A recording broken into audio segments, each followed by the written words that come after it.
Il était 2h30 du matin. Un silence profond et mystérieux régnait dans toute la maison, mais le sommeil fuyait les yeux de Zubaida Begum. Depuis quelques mois, son fils unique, Kamran, s'affaiblissait de jour en jour. Sa vie, autrefois pleine de joie, semblait avoir basculé dans un gouffre profond. Et dans l'esprit de Zubaida Begum, il n'y avait qu'une seule cause à toute cette destruction, sa belle-fille, Ayesha. Aujourd'hui encore, des gémissements étouffés provenaient de la chambre de Kamran. Le cœur de mère de Zubaida Begum se serra. Elle se leva du lit et s'avança à pas de loup vers la chambre de son fils. La porte était verrouillée de l'intérieur. De l'autre côté, on entendait les chuchotements d'Ayesha et la voix d'un homme inconnu. La patience de Zubaida Begum avait atteint ses limites. Une tempête de doutes et de soupçons faisait rage dans son esprit. Qui pouvait bien être dans cette chambre à cette heure de la nuit? Poussée par la colère, la peur et l'angoisse maternelle, elle poussa violemment la porte. Le loquet était fragile et se brisa d'un seul coup. Dès que la porte s'ouvrit, Zubaida Begum entra en pleurant à chaudes larmes et cria « Sorcière, qu'as-tu fait de mon fils? Qui est cet homme et que faites-vous à mon fils innocent ?» Mais l'instant d'après, en voyant la scène dans la chambre, Zubaida Begum fut frappée de stupeur. Sa voix s'étrangla dans sa gorge. Devant elle, sur le lit, son fils, le jeune et autrefois si robuste Kamran, luttait entre la vie et la mort. Une perfusion était attachée à sa main et son visage était devenu livide. Un médecin se tenait près du lit et lui faisait une injection. Mais ce qui causa la plus grande surprise à Zubaida Begum, ce fut Ayesha. Ayesha tenait dans ses mains les derniers bracelets en or de sa dot, qu'elle remettait en pleurant dans la main du médecin, le suppliant « Docteur, prenez ceci. Demain, je vendrai mes boucles d'oreilles et je vous donnerai le reste de l'argent. Mais s'il vous plaît, sauvez mon époux. Ma belle-mère ne doit pas le savoir. Kamran m'a interdit de le lui dire. » Le sol se déroba sous les pieds de Zubaida Begum. Elle s'effondra sur le sol. Cette belle fille qu'elle n'avait cessé de rabaisser depuis 6 mois, qu'elle considérait comme la cause de la maladie de son fils, sacrifiait tout ce qu'elle possédait pour sauver la vie de son mari. Mais qu'était-il arrivé à Kamran? Comment un jeune homme qui, quelques mois auparavant, était le garçon le plus beau et le plus en bonne santé du quartier, en était-il arrivé là? Et quel secret avait-il caché à sa mère, un secret dont sa femme payait le prix en vendant son or? Quand Ayesha vit sa belle-mère effondrée sur le sol, elle courut vers elle. « Mère, pourquoi êtes-vous venue ici? Vous avez des problèmes de tension artérielle ?» Zubaida Begum attrapa le bras d'Ayesha de ses mains tremblantes et demanda en pleurant « Qu'est-ce que tout cela, Ayesha? Quelle maladie ronge mon fils, fort comme un lion? Dis-moi la vérité, sinon je vais en mourir. » Le médecin, tout en ajustant la perfusion, prit une profonde inspiration, regarda Zubaida Begum et dit « Mère, la douleur que votre belle-fille a endurée seule au cours des 6 derniers mois, personne d'autre ne pourrait la supporter. Personne n'a rien fait à votre fils. Il s'est mis dans cet état de ses propres mains. Trouver des défauts dans la création d'Allah et essayer de la modifier par des moyens artificiels et illicites ne mène l'homme qu'à sa propre destruction. » Les paroles du médecin passèrent au-dessus de la tête de Zubaida Begum. Ayesha l'aida à s'asseoir sur le canapé, s'assit à ses pieds et se mit à sangloter. « Mère, je vais tout vous raconter. Gardez juste courage. » L'histoire commence quelques mois seulement après le mariage de Kamran et Ayesha. Kamran travaillait dans une entreprise multinationale.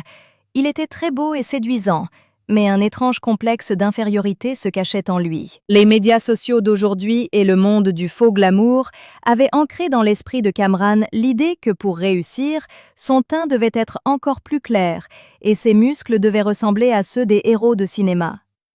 L'apparence et la forme sous lesquelles Allah a créé l'homme recèlent une sagesse parfaite. Il est également dit dans le Saint-Coran « Nous avons certes créé l'homme dans la forme la plus parfaite. » Mais quand l'homme se montre ingrat et tente de modifier la création d'Allah avec des produits chimiques et des méthodes interdites, il invite le châtiment divin. Sur les conseils de ses amis, Kamran a commencé à aller à la salle de sport et, pour devenir un bodybuilder du jour au lendemain, il a commencé à utiliser des stéroïdes illégaux. En même temps, il a commencé à se faire administrer des injections dangereuses pour éclaircir la peau, contenant de fortes doses de mercure et d'autres produits chimiques toxiques.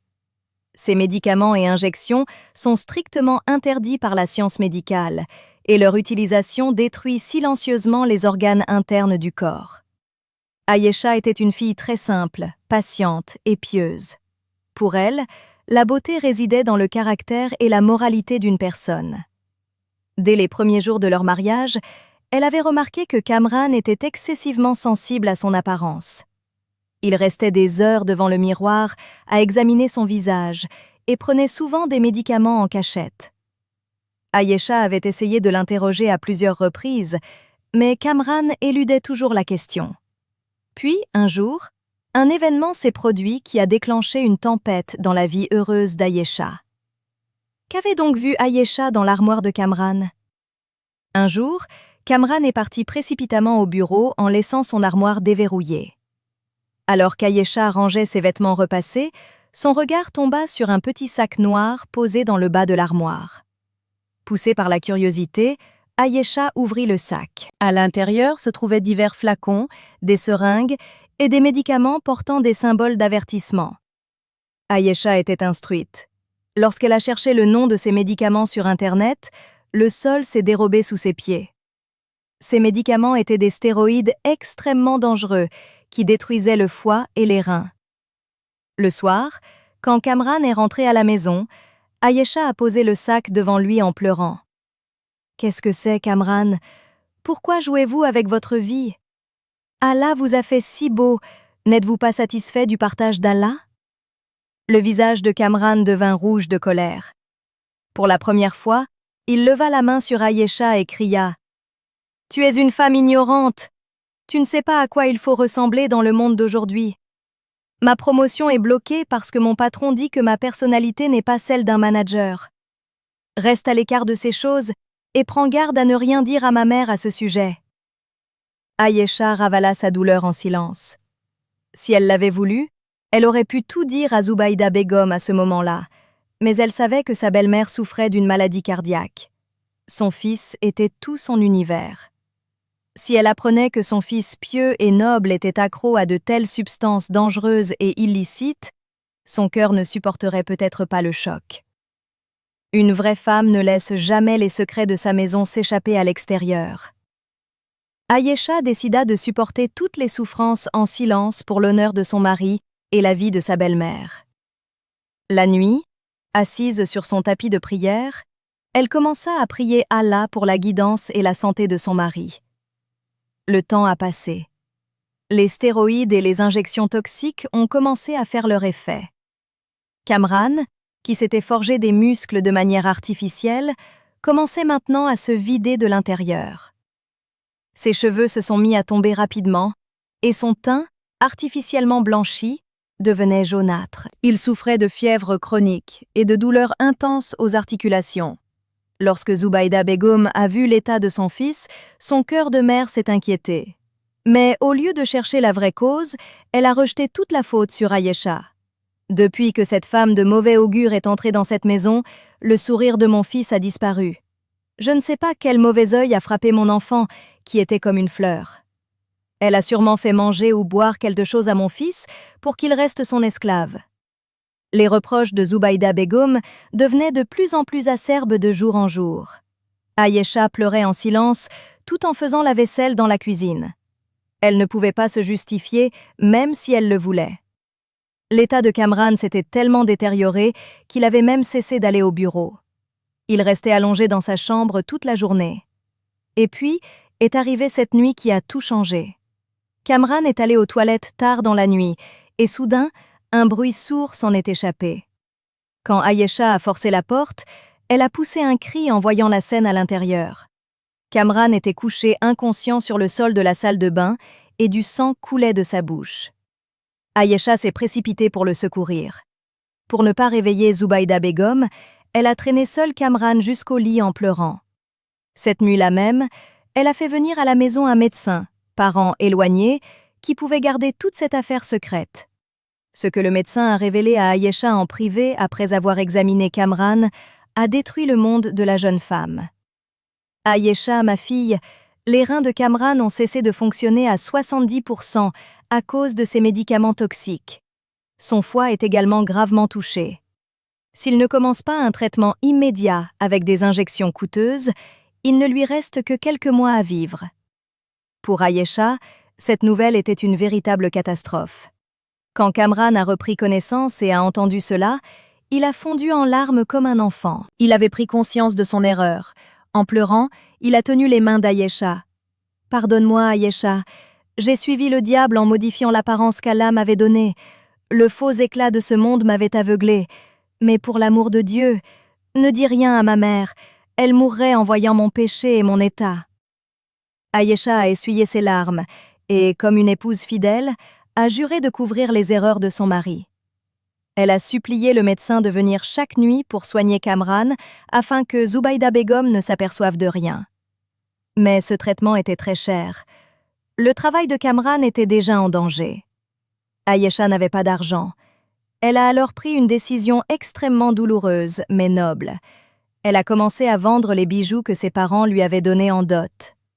Un jour sur deux, elle allait au marché, vendait une bague, une chaîne ou des bracelets, et avec cet argent, elle payait les honoraires du médecin et les médicaments coûteux.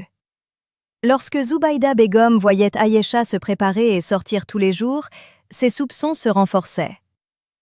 Elle laisse son mari malade à la maison et sort vagabonder tous les jours. Je ne sais pas dans quelle affaire louche cette fille est impliquée. Elle disait du mal d'Ayesha devant les femmes du quartier, mais Ayesha n'a jamais répondu. Elle savait que si elle ouvrait la bouche, sa belle-mère y laisserait la vie.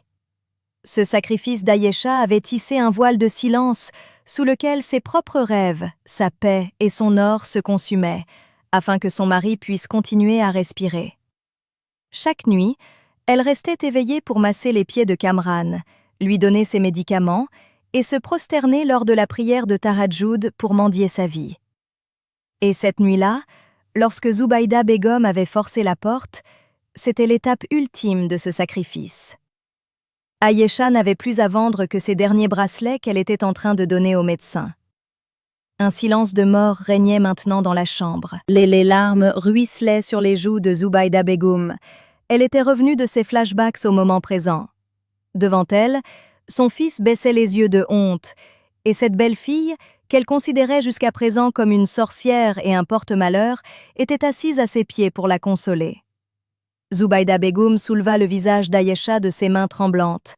« Pardonne-moi, ma fille, j'ai mis trop de temps à te connaître. » Répétition délibérée pour l'intensité dramatique. Un silence de mort régnait maintenant dans la chambre. Les larmes ruisselaient sur les joues de Zubaida Begum. Devant elle, son fils baissait les yeux de honte, et cette belle fille, qu'elle considérait jusqu'à présent comme une sorcière et un porte-malheur, était assise à ses pieds pour la consoler. Zubaida Begum souleva le visage d'Ayesha de ses mains tremblantes et la serra contre sa poitrine. « Pardonne-moi, ma fille, j'ai mis trop de temps à te connaître. J'étais tellement aveugle que je n'ai cessé de faire des reproches à la fille qui a sacrifié son or, son bonheur et son sommeil pour mon fils. » Les sanglots de Zubaida Begum la suffoquaient. Kamran, qui gisait sans vie sur le lit, fut encore plus brisé en voyant sa mère et sa femme pleurer ainsi. Il dit d'une voix faible, « Mère, Ayesha n'y est pour rien. C'est moi le coupable. En courant après les fausses louanges du monde et la beauté artificielle, j'ai détruit de mes propres mains la santé qu'Allah m'avait donnée. Pardonne-moi, mère. » Quand un homme admet son erreur, il se rapproche d'Allah et de ses proches. Le repentir sincère et les remords lavent la saleté du cœur humain. Zubaida Begum s'avança, embrassa le front de son fils et dit « Mon fils, Allah est pardonneur et miséricordieux. Tu reçois la punition pour ce que tu as fait, mais maintenant, nous allons affronter cette épreuve tous ensemble. » Le lendemain matin, Zubaida Begum sortit de son ancienne malle les bijoux qu'elle avait gardés pour les temps difficiles. Ses vieux bracelets de cheville et ses bracelets en or qui étaient des souvenirs de sa mère. Elle a tout déposé dans les mains d'Ayesha. « Ma fille, tu n'es plus seule maintenant.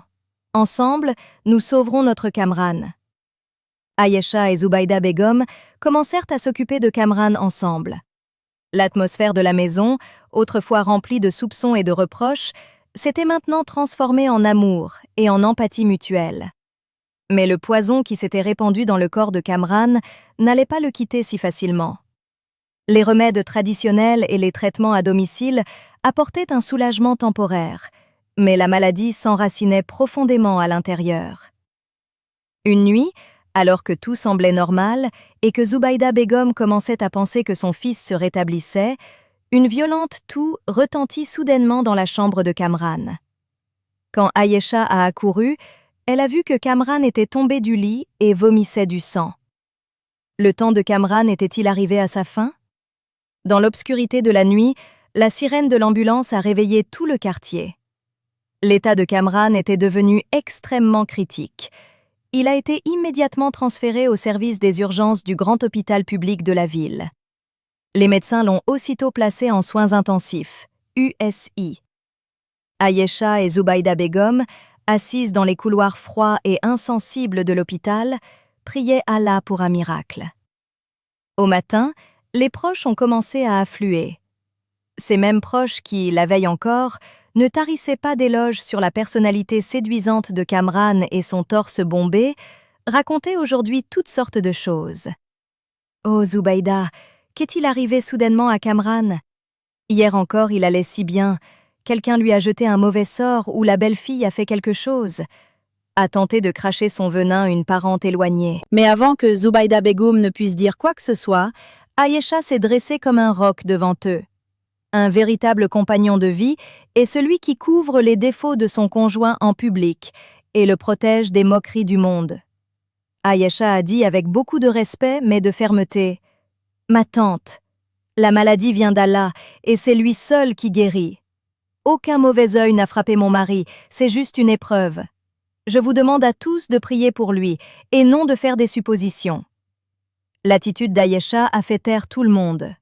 Elle n'a pas laissé éclater au grand jour le secret de son mari, le fait qu'il avait détruit son corps par des moyens artificiels. Quelques instants plus tard, le médecin principal est sorti. Une profonde gravité se lisait sur son visage.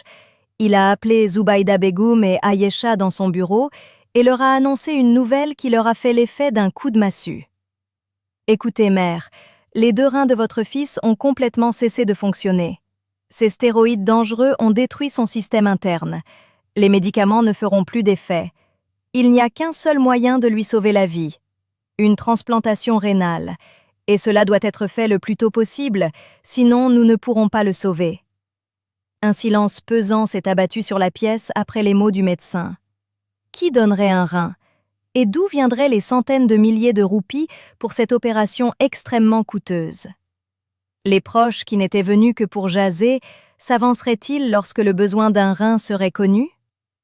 Dès qu'ils ont entendu parler de don de rein, tous les proches présents à l'hôpital se sont éclipsés un par un. L'un a invoqué l'excuse de ses enfants, un autre celle de son travail. En pleurant, Zubaida Begum a dit au médecin « Docteur, enlevez mon rein, donnez-le à mon fils. J'ai déjà vécu ma vie de toute façon, mon Kamran est encore jeune. » Le médecin a secoué la tête avec regret. « Mère, vous souffrez de diabète et de tension artérielle. À votre âge, on ne peut pas prendre votre rein. C'est un risque pour votre vie. Nous avons besoin d'un donneur jeune et en bonne santé, dont le groupe sanguin correspond également à celui de Kamran. » Toutes les portes semblaient fermées. Lorsque Kamran a repris connaissance et a appris la situation, il a décidé d'accepter la mort. Il a dit à Ayesha « Ayesha, laisse-moi à mon sort. Je mérite cela. J'ai moi-même injecté du poison dans mon corps. Maintenant, je ne veux mettre la vie de personne d'autre en danger. Retourne chez tes parents. Ne ruine pas ta jeunesse à cause de moi. » Ayesha avait des larmes dans les yeux, mais une étrange détermination dans la voix. Le mariage n'est pas seulement le fait de rester ensemble dans la joie, mais c'est aussi se tenir la main en regardant le chagrin et la mort dans les yeux. Ayesha est allée directement voir le médecin et a demandé à faire les tests. Par la grâce de Dieu, le groupe sanguin et les tissus d'Ayesha correspondaient à 100% à ceux de Kamran. Quand elle a annoncé cette nouvelle à Kamran et à sa belle-mère, Kamran a catégoriquement refusé. « Absolument pas. Je ne peux pas te faire payer le prix de mes erreurs. S'il t'arrive quelque chose demain, je ne pourrai jamais me le pardonner de toute ma vie, » pleurait Kamran. Ayesha a pris ses mains dans les siennes et a dit doucement: « Kamran, nous sommes un seul vêtement l'un pour l'autre. Quel serait le but de ma vie sans vous? Si Allah m'a donné l'opportunité de vous redonner le souffle de vie, je ne reculerai pas. Je vous en conjure, ne m'empêchez pas d'accomplir cette bonne action. » Lorsque les parents d'Ayesha l'ont appris, ils ont également essayé de la raisonner. Les femmes du quartier l'ont effrayée en disant: « On ne peut pas faire confiance aux hommes. Demain, quand il sera guéri, il te quittera ou prendra une autre femme en te considérant comme faible. » Mais la décision d'Ayesha était irrévocable. Enfin, le jour de l'opération arriva. Kamran et Ayesha furent tous deux conduits en salle d'opération. Zubaydah Begum a étalé son tapis de prière à l'extérieur et s'est prosternée. Des heures ont passé. Soudain, l'alarme d'urgence a retenti à l'intérieur du bloc opératoire et des infirmières ont commencé à courir à l'intérieur avec des poches de sang. La vie d'Ayesha serait-elle sauvée? Le temps passé à l'extérieur du bloc opératoire semblait durer une éternité. Les prosternations de Zubaydah Begum s'allongeaient. Elle n'avait qu'une seule prière sur les lèvres. « Oh Allah, ne m'enlève pas ma belle-fille, elle a mis sa vie en jeu pour mon fils. » À l'intérieur, pendant l'opération, la tension artérielle d'Ayesha avait soudainement chuté de façon dramatique. L'équipe de médecins était en sueur. Mais les intentions d'Ayesha étaient pures, et Allah n'abandonne jamais ceux qui ont des intentions sincères. Après une lutte acharnée, les médecins ont maîtrisé la situation. Le rein d'Ayesha a été transplanté avec succès dans le corps de Kamran. Lorsque le chirurgien est sorti annoncer la bonne nouvelle à Zubaydah Begum, elle est tombée spontanément à terre pour remercier Allah. Quelques jours plus tard, quand Kamran a repris connaissance, sa première pensée a été pour Ayesha. Ayesha a été amenée dans sa chambre en fauteuil roulant. Kamran n'était plus le jeune homme robuste d'autrefois.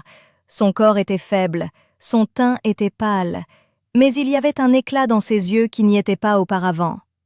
Il a regardé Ayesha, dont le visage, malgré la faiblesse, rayonnait d'une étrange lumière. Kamran a réalisé pour la première fois ce qu'était la vraie beauté. La beauté physique n'est que poussière et redeviendra poussière un jour. La véritable beauté d'une personne réside dans son caractère, son sens du sacrifice et la pureté de son âme. Kamran avait compris que le corps qu'il voulait embellir avec des stéroïdes n'était qu'une illusion. La vraie beauté se trouvait dans le caractère de sa femme, qu'il avait arraché des griffes de la mort. « Tu es très belle, Ayesha, et j'ai été tellement aveugle. » Les larmes de Kamran coulaient sur ses joues. Ayesha a souri, a essuyé ses larmes et a dit « Remerciez celui qui nous a donné une nouvelle vie. Maintenant, nous devons oublier le passé et aller de l'avant. » Bien qu'ils aient survécu physiquement, leur situation financière était totalement ruinée. Tous les biens de la maison, les bijoux et les économies avaient été engloutis dans les factures d'hôpital. Il avait perdu son emploi.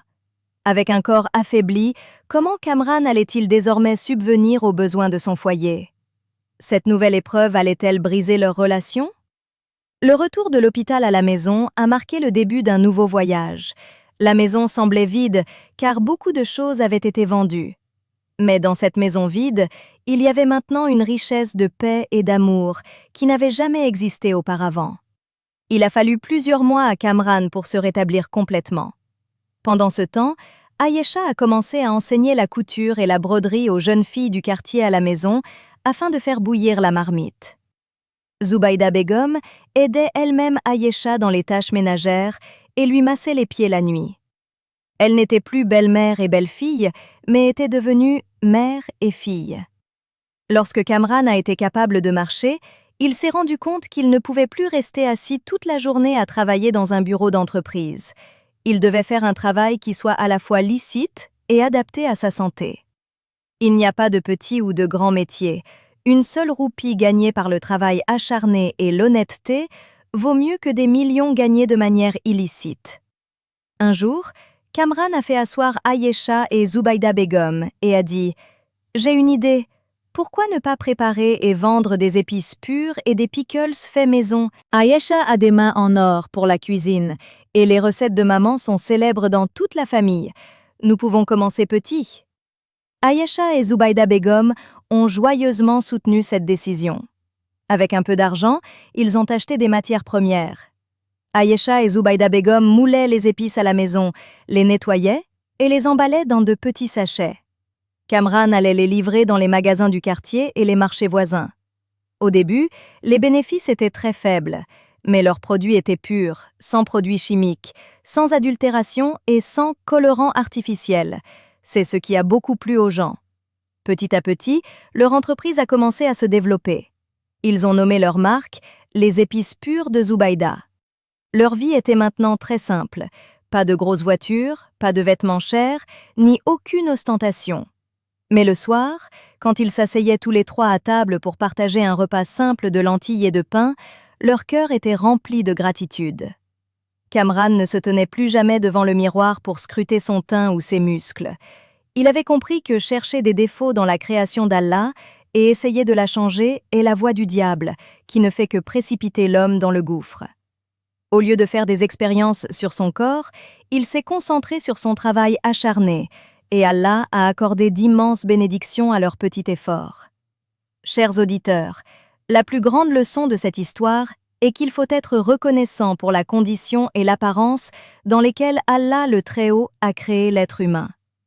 Les produits chimiques vendus sur les marchés pour éclaircir la peau et les médicaments pour développer les muscles du jour au lendemain sont des instruments de mort. Gardez votre corps en bonne santé selon les principes de la nature, pas par des moyens artificiels. Et d'autre part, les liens ne se forgent pas par le sang, mais par l'empathie et le sacrifice. Les femmes fidèles comme Ayesha sont encore aujourd'hui ce pilier silencieux de notre société, sur la patience et l'amour duquel reposent les fondations des foyers. Qu'Allah nous accorde à tous un cœur reconnaissant et la capacité d'apprécier la valeur des vraies relations. Amen. Si vous avez aimé cette vidéo, aimez-la et partagez-la un maximum. Pour découvrir d'autres histoires vraies et instructives comme celle-ci, n'oubliez pas de vous abonner à notre chaîne et dites-nous impérativement depuis quel endroit vous regardez notre vidéo.